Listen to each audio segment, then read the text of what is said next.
आमच्या संजूला मला वाटते बरीचशी मंडळी ओळखत असेल, संदीप नांदळकर यांच्यासाठी सुद्धा एक जोरदार टाळ्या होते. जवळजवळ 10 पखवाजवादक आणि 10 तबला वादक मला वाटतं आमच्या तालुक्यात नक्की आहे. बुवांची तर डाव्या उजव्या बाजूला कमतरताच नाहीये, अशी मंडळी सगळी जमले.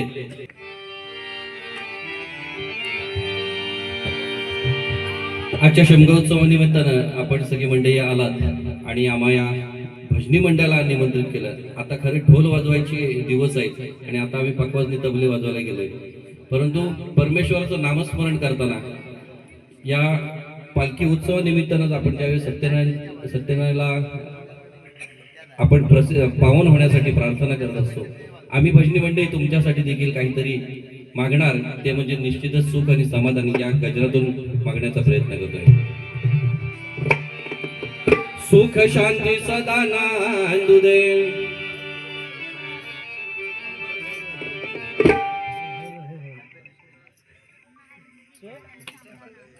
सन्माननीय अनिरुद्ध खामकर भजनी बुवा आहेत. या ना भाऊ पुढे, या पुढे. खुर्ची दिली आपली पद्धत आहे ना, दुसऱ्या बोला खुर्ची द्यायची. म्हणजे मुंबईत आला तर आम्हाला विचाराल तुम्ही असं. आमचा अक्षय सुद्धा खूप छान भजन, हो आपण मुंबई गाजवलेले, म्हणजे आमच्या ग्रुपवरती तरी अक्षय म्हटलं की आमचा मुंबईकर चाकरमानी उत्कृष्ट भजनी बुवा, आणि तो बुरसूचा आहे, हे एक त्यात वैशिष्ट्य आहे.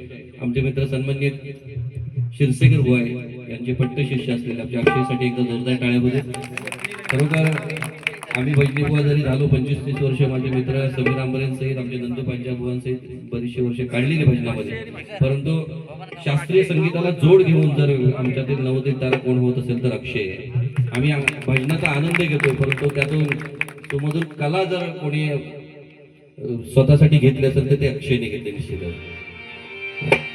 सुख शांती सदा नांदू दे, आज या बंधू भावात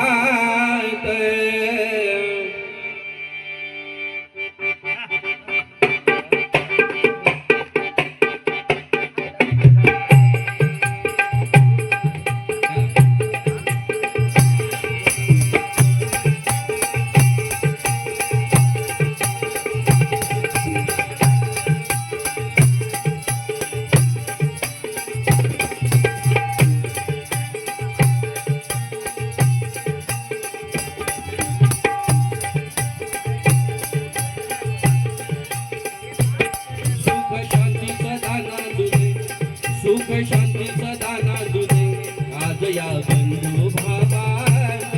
सुख शांती सदा नांदू दे, आज या बंधू भावात. वाहे भक्तीची, वाहे भक्तीची, वाहे भक्तीची ही गंगा या तांबलवाडीत. वाहे भक्तीची ही गंगा या तांबलवाडीत.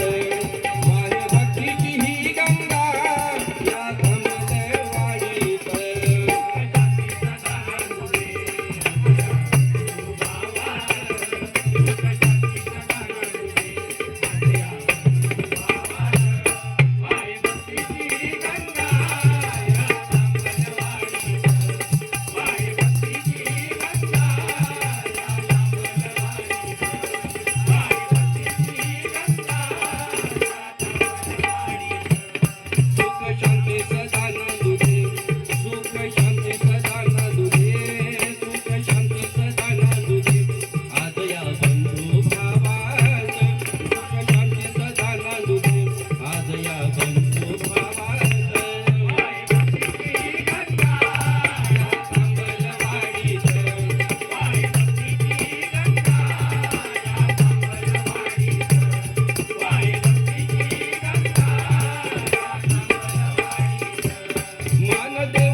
कोकण जर कधी या गावामध्ये आपल्या मुंबईत सोडून जर येत असेल तर ते शिमगो उत्सवाला येतात. प्रत्येक बंद असलेलं घर हे ग्रामदेवतेच्या आकर्षणापोटी उघडं होतं आणि आपल्या ग्रामदेवतेचा आशीर्वाद घेण्यासाठी ही सगळी मंडळी आपल्या मुंबईकरांसहित इथपर्यंत येत असते. सगळ्या सणांमध्ये बघा आपण देवाच्या दर्शनासाठी जातो, पण शिमगोत्सव असा आहे की त्यावेळेला आपल्या घरामध्ये देव येतो आणि त्या देवाचं आगमन तो सोहळा साजरा करण्यासाठी आपण सगळी मंडळी एकत्र येत असतो. आता हे घरोघरी जरी देवबाप्पा जात असले तरी सुद्धा आपल्या वाडीमध्ये, गावकीमध्ये, भावकीमध्ये हे सगळी एकत्र येऊन आपल्या देवाचा आपण उत्सव साजरा करत असतो आणि तो म्हणजे शिमगा. वेगवेगळ्या धर्मामध्ये वेगवेगळी माणसे आपल्या धर्माला अनुसरून जरी आपापले सण उत्सव साजरे करत असले तरी आपला गणपती बाप्पा आणि आपल्या ग्रामदेवतेच्या वेळेला, या सणांच्या वेळेला आपण जी मंडळी की मुंबई खाली करण्याची ताकद फक्त माझ्या कोकणवासियांचं आहे, नाही का?